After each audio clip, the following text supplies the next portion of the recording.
Hi friends, welcome back to my channel. ನಾನು ನವ್ಯ. ಇದು ಬಂದು ಫ್ರೈಡೇ ವ್ಲಾಗ್ ಆಗಿರುತ್ತೆ. ಫ್ರೈಡೇ ನನ್ನ ದಿನಚರಿ ಹೇಗಿತ್ತು ಮತ್ತು ನಾನು ಯಾವ್ಯಾವ ಥರ ಅಡುಗೆ ಮಾಡಿದ್ದೆ ಅಂತ ನಾನಿಲ್ಲಿ ಹಾಕಿದ್ದೀನಿ. ಮತ್ತು ನಾನು ಯಾವ ಥರ ನನ್ನ ಪಾಪುಗೆ ಅಂದರೆ ನನ್ನ ಚಿರುಗೆ ಹೇಳ್ಕೊಡ್ತೀನಿ ಅನ್ನೋದನ್ನು ಕೂಡ ಹಾಕಿದ್ದೀನಿ. ಬನ್ನಿ ಹಾಗಾದರೆ ಫಸ್ಟ್ ನಾನು ಬಂದು ಬೆಳಗ್ಗೆ ತಿಂಡಿಗೆ ನಾನು ಪುಳಿಯೋಗರೆನ ಮಾಡ್ಕೊಂಡಿದ್ದೆ. ನಾನಿಲ್ಲಿ ಪುಳಿಯೋಗರೆಗೆ ಫಸ್ಟು ಗೊಜ್ಜು ಅಂದರೆ ಪುಡಿನೂ ಕೂಡ ಮಾಡಿಕೊಂಡು ಗೊಜ್ಜನ್ನು ರೆಡಿ ಮಾಡಿಕೊಂಡು ಮಾಡ್ತೀನಿ. ನಾನಿಲ್ಲಿ ಯಾವುದೇ ರೀತಿಯಾದಂತಹ ಪೌಡ್ರ್ ರೆಡಿಮೇಡ್ ಪುಳಿಯೋಗರೆ ಗೊಜ್ಜನ್ನು ಬಳಸೋದಿಲ್ಲ. ನಾನು ಯಾವ ಥರ ಮಾಡ್ಕೊಳ್ತೀನಿ ಅಂತ ಒಂದು ಸತಿ ತೋರಿಸ್ತೀನಿ, ನೋಡ್ಕೊಳ್ಳಿ. ಫಸ್ಟ್ ನಾನಿಲ್ಲಿ ಬಾಣಲೆಯಲ್ಲಿ 1-2 ಟೇಬಲ್ ಸ್ಪೂನಷ್ಟು ಎಣ್ಣೆನ ಹಾಕ್ಕೊಂಡು 1 ಟೇಬಲ್ ಸ್ಪೂನಷ್ಟು ಮೆಂತೆನ ಹಾಕ್ಕೊಂಡು ಅದನ್ನು ಹುರ್ಕೊಳ್ಬೇಕು. ಈಗೆಲ್ಲ ಫಸ್ಟ್ ಪುಡಿ ಮಾಡಲಿಕ್ಕೆ ಹುರ್ಕೊಳ್ಬೇಕು. ಮೆಂತೆನ ಎಷ್ಟು ಹಾಕ್ಕೊಳ್ತೀನೋ ಅಷ್ಟೇ ಕೂಡ ಸಾಸಿವೆನೂ ಕೂಡ ಹಾಕ್ಕೊಳ್ತೀನಿ. ಅಂದರೆ 1 ಟೇಬಲ್ ಸ್ಪೂನಷ್ಟು ಸಾಸಿವೆ, ಮೆಂತೆ, ಅದಕ್ಕೆ 4 ಟೇಬಲ್ ಸ್ಪೂನಷ್ಟು ಜೀರಿಗೆ. 1 ಟೇಬಲ್ ಸ್ಪೂನಷ್ಟು ಮೆಂತೆಗೆ 4 ಟೇಬಲ್ ಸ್ಪೂನಷ್ಟು ಜೀರಿಗೆನ ತೊಗೊಳ್ತೀನಿ ನಾನಿಲ್ಲಿ. ಈ ಪುಳಿಯೋಗರೆ ಬಂದು ನಾನು ಒಂದು ಸತಿ ಯೂಟ್ಯೂಬಲ್ಲಿ ನೋಡ್ಕೊಂಡಿದ್ದು, ಅದು ಯಾವ ಚಾನಲ್ಲು ಅಂತ ಗೊತ್ತಿಲ್ಲ, ಮರ್ತೋಗಿದೆ, ತುಂಬ ದಿನ ಆಯಿತು. ಇದು ಎಲ್ಲ ಡಬಲ್ ಮಾಡ್ಕೊಳ್ತಾ ಹೋಗಬೇಕು.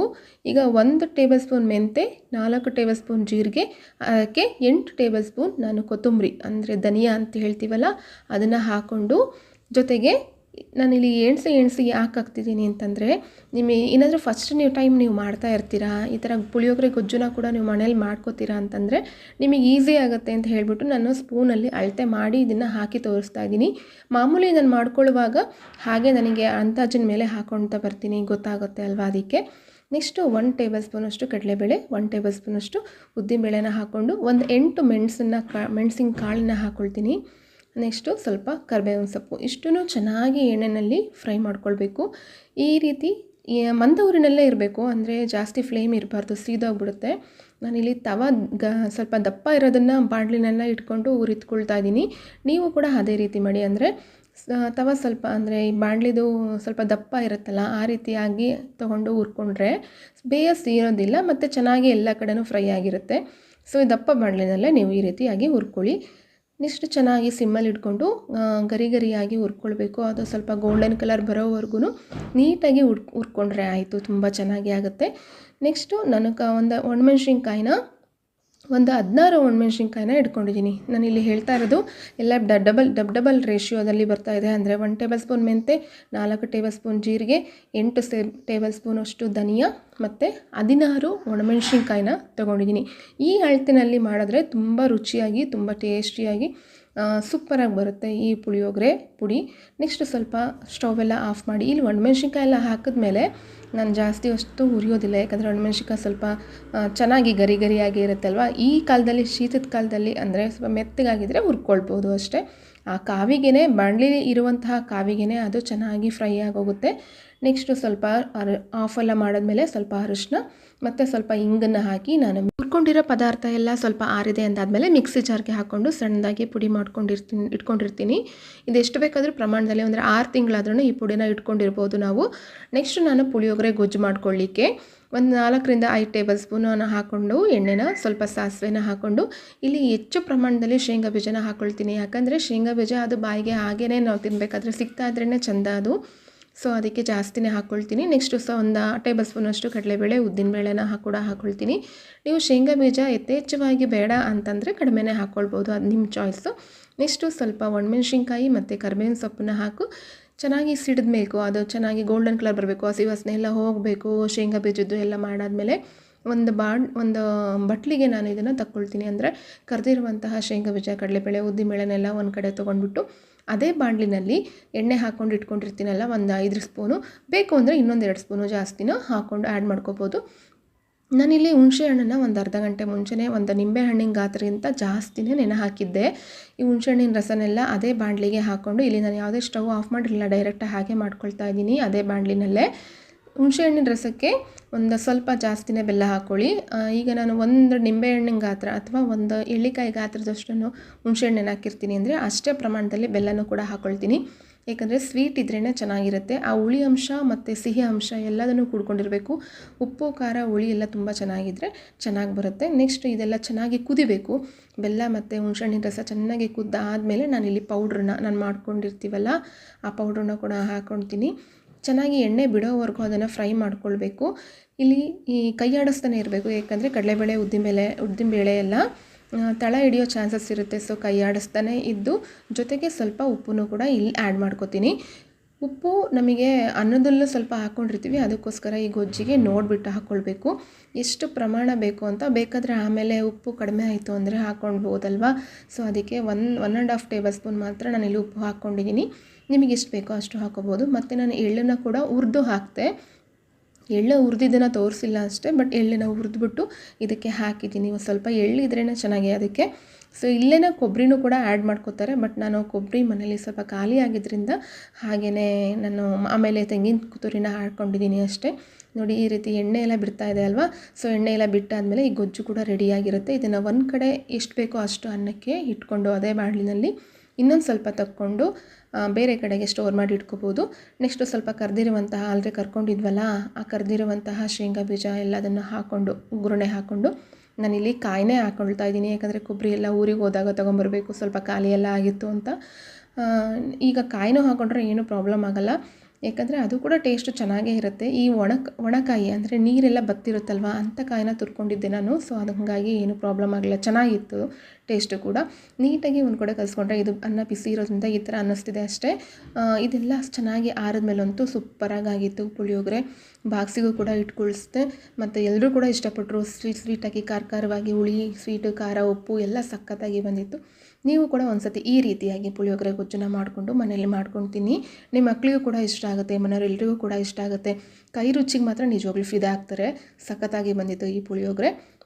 ಈ ಪುಳಿಯೋಗರೆ ಎಲ್ಲ ಮಾಡಿ ನಾವೆಲ್ಲರೂ ಕೂಡ ತಿಂದು, ಮತ್ತು ಫ್ರೈಡೇ ಆಗಿರೋದ್ರಿಂದ ಪೂಜೆ ಗೀಜೆ ಎಲ್ಲ ಮಾಡಿ ಆದಮೇಲೆ ಅವರಿಬ್ಬರು ಕೂಡ ಶಾಲೆ ಮತ್ತು ಆಫೀಸ್ಗೆಲ್ಲ ಹೋದ್ಮೇಲೆ ನಮ್ಮ ಖುಷಿನೂ ಕೂಡ ಸ್ನಾನ ಮಾಡಿ ಮಲಗಿಸಿ, ಇನ್ನೇನು ಅವನು ಆಟ ಸಾಮಾನೆಲ್ಲ ಹರಡಿರ್ತಾನೆ ಅಲ್ವಾ, ಅದನ್ನು ಕೂಡ ಎಲ್ಲ ನೀಟಾಗಿ ಜೋಡಿಸಿ ಮನೆಯೆಲ್ಲ ಕ್ಲೀನ್ ಮಾಡಿ ಸ್ವಲ್ಪ ಪಾತ್ರೆ ಎಲ್ಲ ತೊಳ್ಕೊಂಡು ನೆಕ್ಸ್ಟು ಮಧ್ಯಾಹ್ನಕ್ಕೆ ಏನಾದರೂ ಸಾಂಬಾರು ಮಾಡಿಡೋಣ. ಅಂದರೆ ರಾತ್ರಿಗೆ ನಾನು ಮತ್ತೆ ಸಾಂಬಾರು ಮಾಡೋಕ್ಕೆ ಹೋದರೆ ಖುಷಿ ಆವಾಗ ಎದ್ದಿರ್ತಾನೆ. ಸೊ ಹಾಗಾಗಿ ನಾನು ಮಧ್ಯಾಹ್ನನೇ ಸ್ವಲ್ಪ ಏನಾದರೂ ಮಾಡೋಣ ಅಂತ ಹೇಳಿಬಿಟ್ಟು ಬಸಳೆ ಸೊಪ್ಪು ಮತ್ತು ಅಮ್ಮ ಊರಿಂದ ಅಣ್ಣೆ ಸೊಪ್ಪು ಅಂತ ಹೇಳ್ತಾರಲ್ವ, ತೋಟದಲ್ಲಿ ಇವಾಗಂತೂ ಮಳೆ ಬರ್ತಿರೋದ್ರಿಂದ ತುಂಬಾ ಬಿಡ್ತಾ ಇದೆ ಅಣ್ಣೆ ಸೊಪ್ಪು ಕೂಡ ಹಾಕ್ಕೊಂಡು, ಸ್ವಲ್ಪ ಪಾಲಕ್ ಸೊಪ್ಪು, ಸ್ವಲ್ಪ ಮೆಂತ್ಯ ಸೊಪ್ಪು ಎಲ್ಲದನ್ನು ಇಟ್ಕೊಂಡು ಚೆನ್ನಾಗಿ ತೊಳ್ಕೊಂಡು ಇಟ್ಕೊಂಡಿದ್ದೆ. ಇಲ್ಲಿ ನಾನು ಒಂದು ಮೊಸಪ್ಪು ಮಾಡೋಣ ಅಂತ. ಮೊಸಪ್ಪಿಗೆ ಏನಿಲ್ಲ, ಒಗ್ಗರಣೆ ಎಲ್ಲ ಲಾಸ್ಟಿಗೆ ಹಾಕ್ಕೊಳ್ಳೋದು, ಫಸ್ಟಿಗೆ ಎಲ್ಲದನ್ನು ಬೇಯಿಸ್ಕೊಳ್ಬೇಕಷ್ಟೇ. ನೀವೆಲ್ಲರೂ ಕೂಡ ಮಾಡೇ ಇರ್ತೀರ. ನಾನಂದರೆ ಯಾವ ಥರ ಮಾಡಿದ್ದೀನಿ ಅಂತ ಏನಂತ ತೋರಿಸ್ತಾ ಇದ್ದೀನಿ ಅಷ್ಟೇ. ಫಸ್ಟ್ ನಾನಿಲ್ಲಿ ಒಂದು 3 ಟೊಮೆಟೊ ಹಣ್ಣನ್ನು ಚೆನ್ನಾಗಿ ತೊಳ್ಕೊಂಡ್ಬಿಟ್ಟು ದಪ್ಪನೇ ಹೆಚ್ಕೊಳ್ತಾ ಇದ್ದೀನಿ. ಯಾಕಂದರೆ ಎಲ್ಲದನ್ನು ಬೇಯಿಸ್ತೀನಿ ಅಲ್ವಾ, ಸೊ ಎಲ್ಲ ಕರಗಿ ಹೋಗ್ಬಿಡುತ್ತೆ. ಸೊ ಹಾಗಾಗಿ ದಪ್ಪನೇ ಕೊಯ್ಕೊಂಡಿದ್ದೀನಿ. ನೆಕ್ಸ್ಟು ಒಂದು ಈರುಳ್ಳಿ ತೊಗೊಂಡಿದ್ದೀನಿ. ಒಂದು ಈರುಳ್ಳಿ ಸಾಕಾಗುತ್ತೆ ಅಂತ ಹೇಳಿಬಿಟ್ಟು ಈರುಳ್ಳಿ ಮತ್ತು ಟೊಮೆಟೊ ಹಣ್ಣು ಮತ್ತು ಸೊಪ್ಪನ್ನೆಲ್ಲ ಒಂದೇ ಸತಿ ಹಾಕೋದು. ಇಲ್ಲಿ ಹಸಿಮೆಣ್ಸಿನ್ಕಾಯಿನೂ ಕೂಡ ಹೆಚ್ಚಿಬಿಟ್ಟು ಹಾಗೇ ಹಾಕ್ಕೊಳ್ತೀನಿ. ಮತ್ತು ನನ್ನ ಫ್ರೆಂಡ್ಸ್ ಆಗಿರಲಿ, ರಿಲೇಟಿವ್ಸ್ ಆಗಿರಲಿ ಯಾವಾಗಲೂ ಕ್ವಶನ್ ಕೇಳ್ತಾಯಿದ್ರು, ಯೂಟ್ಯೂಬ್ ಚಾನಲ್ನ ಸ್ಟಾರ್ಟ್ ಮಾಡಿದೆಯಲ್ಲ, ಹೇಗೆ ಮಾಡಿದೆ ಇದನ್ನು, ಮತ್ತು ಇದನ್ನು ಐಡಿಯಾ ಕೊಟ್ಟಿದ್ಯಾರು, ಯಾವ ರೀತಿಯಾಗಿ ಓಪನ್ ಮಾಡಿದೆ ಅಂತೆಲ್ಲ ಕೇಳ್ತಾಯಿದ್ರು. ಇದನ್ನೆಲ್ಲ ನಾನು ಯೂಟ್ಯೂಬ್ ಚಾನಲ್ನ ನೋಡಿಕೊಂಡೇ ಮಾಡ್ಕೊಂಡಿರೋದು. ಅಂದರೆ ರಮ್ಯಾ ಜಗತ್ ಮೈಸೂರು ಅವರ ಚಾನಲ್ನ ನೋಡಿದೆ ಒಂದು ಸತಿ. ಅವರು ಹೀಗೆ ನೋಡ್ತಾ ಇರ್ಬೇಕಾದ್ರೆ ಅವ್ರ ಚಾನಲಲ್ಲಿ ಯೂಟ್ಯೂಬ್ ಚಾನಲ್ ಸ್ಟಾರ್ಟ್ ಮಾಡೋದು step by step procedure, part 1, part 2, part 3, part 4 ಅಂತ ಪ್ರತಿಯೊಂದು ವೀಡಿಯೋಗಳ್ನೂ ಕೂಡ ತುಂಬ ನೀಟಾಗಿ ಹೇಳಿದ್ದಾರೆ, ಎಕ್ಸ್ಪ್ಲೇನ್ ಮಾಡಿದ್ದಾರೆ. ಎಂಥವರು ಕೂಡ ಫಸ್ಟಿಗೆ ನೋಡೋರು, ಫಸ್ಟಿಗೆ ಈಗ ಸ್ಟಾರ್ಟ್ ಮಾಡ್ತಿದ್ದೀರಾ ಅಂತಂದರೆ ಅವ್ರ ಚಾನಲನ್ನು ನೋಡಿ ಅದನ್ನು ಓಪನ್ ಮಾಡಿಕೊಂಡ್ರೆ ತುಂಬ ಈಸಿಯಾಗಿ ಓಪನ್ ಮಾಡ್ಬೋದು ಯೂಟ್ಯೂಬ್ ಚಾನಲ್ನ. ಅಷ್ಟು ಚೆನ್ನಾಗಿ ಹೇಳ್ಕೊಟ್ಟಿದ್ದಾರೆ. ಅವ್ರು ಬರೀ ಯೂಟ್ಯೂಬ್ ಚಾನಲ್ ಅಷ್ಟೇ ಅಲ್ಲ, ಬೇರೆ ಬೇರೆ ಇನ್ಫಾರ್ಮೇಟಿವ್ ವೀಡಿಯೋಸ್ಗಳ್ನ ಹಾಕ್ತಾ ಇರ್ತಾರೆ, ಮೋಟಿವೇಶನಲ್ ಸ್ಪೀಚ್ ಕೂಡ ಮಾಡ್ತಾ ಇರ್ತಾರೆ. ತುಂಬ ಚೆನ್ನಾಗಿ ವೀಡಿಯೋಸ್ಗಳ್ನ ಹಾಕ್ತಾ ಇರ್ತಾರೆ. ಸರ್ಕಾರಿದು ಏನಾದರೂ ನಮಗೆ ಏನಾದರೂ ಹಾಕೋದಿದ್ರೆ, ಅಪ್ಲಿಕೇಶನ್ ಹಾಕೋದಿರ್ಬೋದು, ನಮಗೆ ಯಾವ್ದಾರು ಇನ್ಫಾರ್ಮೇಷನ್ ಕೊಡೋದಿರ್ಬೋದು, ಎಲ್ಲದನ್ನು ತುಂಬ ಚೆನ್ನಾಗಿ ಕೊಡ್ತಾ ಇರ್ತಾರೆ. ಅಂಥ ವೀಡಿಯೋಗಳ್ನ ಸಾಕಷ್ಟು ಹಾಕ್ತಾ ಇರ್ತಾರೆ. ಸೊ ಹಾಗಾಗಿ ನಾನು ಅವ್ರ ಚಾನಲ್ನ ಆದಷ್ಟು ನೋಡ್ತಾ ಇರ್ತಿದ್ದೆ.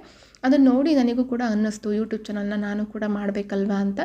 ಸೊ ಅದಕ್ಕೋಸ್ಕರ ನಮ್ಮ ಮನೆಯವ್ರನ್ನೂ ಕೂಡ ಕೇಳಿ ಮಾಡ್ತೀನಿ ಅಂತಂದೆ.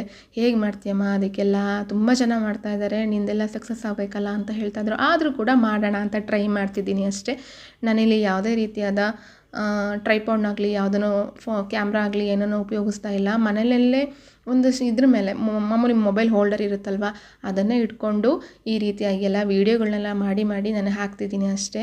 ಇಲ್ಲಿ ಈ ವಿಡಿಯೋನ, ಈ ಇನ್ಫಾರ್ಮೇಷನನ್ನು ಯಾಕೆ ಕೊಟ್ಟೆ ಅಂತಂದರೆ, ನೀವು ಯಾರಾದರೂ ಯೂಟ್ಯೂಬ್ ಚಾನಲ್ನ ಆನ್ ಮಾಡ್ಕೋಬೇಕು, ಸ್ಟಾರ್ಟ್ ಮಾಡಬೇಕು. ನಾನು ಇದೇ ಥರ ಇಲ್ಲಿ ಕುಕ್ಕಿಂಗ್ ಚಾನಲ್ ಇರ್ಬೋದು, ಬೇರೆ ಏನಾದರೂ ನಿಮಗೆ ಯಾವುದೊಂದು ಎಬಿಲಿಟಿ ಇದೆ, ನೀವು ಸ್ಯಾರಿ ಕುಚ್ಚೋದು ಹಾಕ್ತೀರಾ, ಅಥವಾ ಟ್ಯೂಷನ್ ಸೆಂಟರ್ ಓಪನ್ ಮಾಡಿರ್ತೀರಾ, ಅಥವಾ ನೀವೇನಾದರೂ ಹೇಳ್ಕೊಡ್ತಾ ಇರ್ತೀರಾ, ಟೆಕ್ ಚಾನಲ್ ಓಪನ್ ಮಾಡ್ತೀರಾ, ಏನಾದರೂ ಆಯಿತು, ಯಾವುದಾದ್ರೂ ಆಯಿತು, ನಿಮ್ಮ ಎಬಿಲಿಟಿ ನೀವೇನಾದರೂ ಆ ಥರ ಮಾಡ್ತೀರಾ, ಸ್ಟಾರ್ಟ್ ಮಾಡಬೇಕು ಅಂತಂದರೆ ರಮ್ಯಾ ಜಗತ್ ಮೈಸೂರವ್ರ ಚಾನಲಲ್ಲಿ ನೀಟಾಗಿ ತೋರಿಸಿದ್ದಾರೆ. ಸೊ ಹಾಗಾಗಿ ಅದು ಕೂಡ ಹೆಲ್ಪ್ ಆಗುತ್ತೆ ನಿಮಗೆ ಅಂತ ಹೇಳಿಬಿಟ್ಟು ಅದನ್ನು ಫಾಲೋ ಮಾಡಿ ನೋಡಿ ಅಂತ ಹೇಳಿದ್ದೀನಿ ಅಷ್ಟೇ.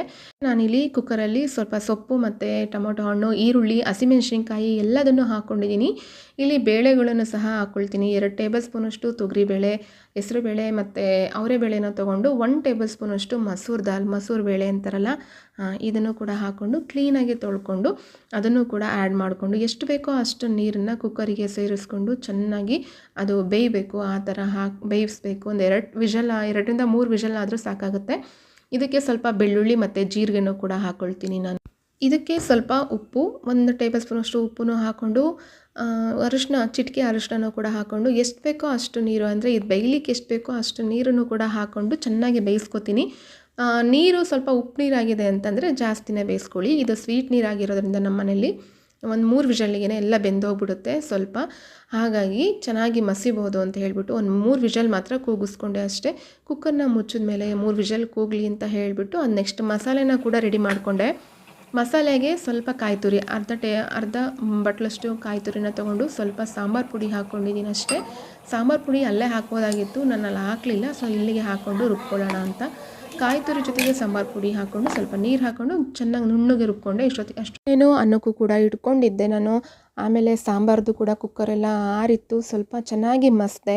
ಈ ರೀತಿ ಎಷ್ಟು ಮಸಿದಿರುವೋ ಅಷ್ಟು ಚೆನ್ನಾಗಿ ಬರುತ್ತೆ ಟೇಸ್ಟ್. ಅದು ಚೆನ್ನಾಗಿ ಮಸಿದ ಮೇಲೆ ಆ ಮಸಾಲೆನೆಲ್ಲ ಹಾಕ್ಕೊಂಡೆ. ಮಸಾಲೆ ಅಂತಂದರೆ ಅದು ಇನ್ನೇನಿಲ್ಲ, ಕಾಯಿ ತುರಿ ಮತ್ತು ಸಾಂಬಾರು ಪುಡಿನೆಲ್ಲ ಮಿಶ್ರಣ ಮಾಡಿ ಚೆನ್ನಾಗಿ ರುಬ್ಕೊಂಡಿದ್ದೆ ಅಲ್ಲ, ಅದನ್ನು ಹಾಕ್ಕೊಂಡು ಚೆನ್ನಾಗಿ ಕುದಿಸ್ದೆ. ಲಾಸ್ಟಿಗೆ ಒಂದು ಒಗ್ಗರಣೆ ಹಾಕಿದ್ರೆ ಆಗೋಯಿತು, ಮಸಪ್ಪು ರೆಡಿಯಾಗಿರುತ್ತೆ. ಒಗ್ಗರಣೆಗೇನಿಲ್ಲ, 1 ಟೇಬಲ್ ಸ್ಪೂನಷ್ಟು ಆಯಿಲ್ ಹಾಕ್ಕೊಂಡು ಸಾಸಿವೆ ಮತ್ತು ಕರಿಬೇವಿನ ಸೊಪ್ಪು, 2 ಒಣಮೆಣ್ಸಿನ್ಕಾಯಿನ ಹಾಕ್ಕೊಂಡು ಸಿಡಿಸ್ಬಿಟ್ಟು ಇದಕ್ಕೆ ಹಾಕಿದ್ದೀನಿ ಅಷ್ಟೇ. 2 ಕುದಿ ಬಂತು ಅಂತ ಮಸಪ್ಪು ಕೂಡ ರೆಡಿಯಾಗಿರುತ್ತೆ.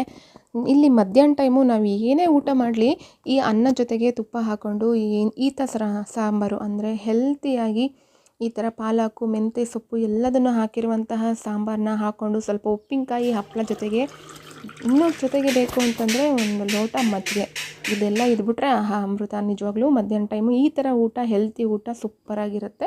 ಇನ್ನೇನು ಎಲ್ಲರೂ ಕೂಡ ಊಟ ಮಾಡಿ ಇನ್ನು ಸ್ವಲ್ಪ ಕೆಲಸ ಇತ್ತು ಅದನ್ನೆಲ್ಲ ಮುಗಿಸ್ಕೊಂಡು ಸಂಜೆ ಆಗೇ ಬಿಡುತ್ತೆ. ಚಿರುನು ಕೂಡ ಬರ್ತಾನೆ. ಚಿರು ಬಂದಮೇಲೆ ಸ್ವಲ್ಪ ಅವನಿಗೆ ಹೇಳ್ಕೊಡ್ಬೇಕಲ್ವಾ, PT1 ಕೂಡ ಸ್ಟಾರ್ಟ್ ಆಗುತ್ತೆ ಇನ್ನೇನು ಮಂಡೆಯಿಂದ ಅಂತ ಹೇಳ್ತಾ ಇದ್ದ. ಅದಕ್ಕೋಸ್ಕರ ಅವನು ಓದಿದ್ದನ್ನೆಲ್ಲ ರಿವಿಷನ್ ಮಾಡಿಸ್ತಾ ಇದ್ದೀನಿ. ಒಂದೊಂದೇ ಇನ್ನೇನು ನಾನು ಕ್ವಶನ್ ಕೇಳ್ತಾ ಹೋಗ್ತಿರ್ತೀನಿ, ಅವನು ಆನ್ಸರ್ ಕೂಡ ಮಾಡ್ತಾನೆ. ಬರಲಿಲ್ಲ ಅಂತಂದರೆ ನಾನು ಅದನ್ನು ನೀಟಾಗಿ ಕನ್ನಡ ಮತ್ತು ಇಂಗ್ಲೀಷ್ ಎರಡರಲ್ಲೂ ಕೂಡ ಎಕ್ಸ್ಪ್ಲೇನ್ ಮಾಡಿ ಅವನಿಗೆ ಅರ್ಥ ಮಾಡಿಸ್ತೀನಿ. ಮತ್ತು ಅವನ್ನೆಲ್ಲ ಓದಿದೆಲ್ಲ ಮುಗ್ದಾದ್ಮೇಲೆ ಖುಷಿಗೂ ಕೂಡ ಊಟ ಮಾಡಿಸಿ ಅದನ್ನೆಲ್ಲ ಪಾತ್ರೆ ಎಲ್ಲ ತೊಳೆದು ನೀಟ್ ಮಾಡಿ ಇಟ್ಟೆ ಅಂತಂದರೆ ಇವತ್ತಿನ ದಿನ ಮುಗ್ದೋಗಿರುತ್ತೆ. ಇಷ್ಟ ಆಗಿತ್ತು ನನ್ನ ಇವತ್ತಿನ ಒಂದು ವಿಡಿಯೋ. ನಿಮ್ಮೆಲ್ರಿಗೂ ಕೂಡ ಈ ಥರ ನನ್ನ ವಿಡಿಯೋ ಇಷ್ಟ ಆಯಿತು ಅಂತಂದರೆ ಲೈಕ್ ಮಾಡಿ, ಮತ್ತು ನಿಮ್ಮ ಫ್ರೆಂಡ್ಸಿಗೂ ಕೂಡ ಶೇರ್ ಮಾಡ್ಕೊಳ್ಳಿ, ಸಬ್ಸ್ಕ್ರೈಬ್ ಮಾಡ್ಕೊಳ್ಳೋಕ್ಕೆ ಹೇಳಿ. ನನ್ನ ಚಾನಲ್ನ ಫಸ್ಟ್ ಟೈಮ್ ಈಗ ನೋಡ್ತಾ ಇದ್ದೀರಾ ಅಂತಂದರೆ ದಯವಿಟ್ಟು ಸಬ್ಸ್ಕ್ರೈಬ್ ಮಾಡ್ಕೊಳ್ಳಿ. ಎಷ್ಟೋ ಜನ ವೀಡಿಯೋಗಳನ್ನ ಹಾಗೆ ನೋಡ್ತಾ ಇರ್ತೀರಾ, ದಯವಿಟ್ಟು ಸಬ್ಸ್ಕ್ರೈಬ್ ಮಾಡಿಕೊಂಡು ಪಕ್ಕದಲ್ಲಿರೋ ಬೆಲ್ ಐಕನ್ನ ಪ್ರೆಸ್ ಮಾಡಿ ಆಮೇಲೆ ವೀಡಿಯೋಗಳನ್ನ ನೋಡಿಬಿಟ್ಟು ಒಂದು ಲೈಕ್ ಕೊಟ್ಟರೆ ಏನಾಗಲ್ಲ, ಲೈಕ್ ಕೊಟ್ಟು ನೋಡಿ ಅಂತ ಹೇಳೋಕ್ಕೆ ಇಷ್ಟಪಡ್ತೀನಿ. ಹೀಗೆ ವಾಚ್ ಮಾಡ್ತಾ ಇರಿ ಫ್ರೆಂಡ್ಸ್. ಈ ರೀತಿಯಾಗ ವೀಡಿಯೋಗಳನ್ನ ಹಾಕಬೇಕು ಅಂತಂದರೆ ನಿಮ್ಮ ಸಪೋರ್ಟು ತುಂಬಾ ಮುಖ್ಯ ಆಗಿರುತ್ತೆ. ಹೀಗೆ ವಾಚ್ ಮಾಡ್ತಾ ಇರಿ ಫ್ರೆಂಡ್ಸ್. ಬಾಯ್.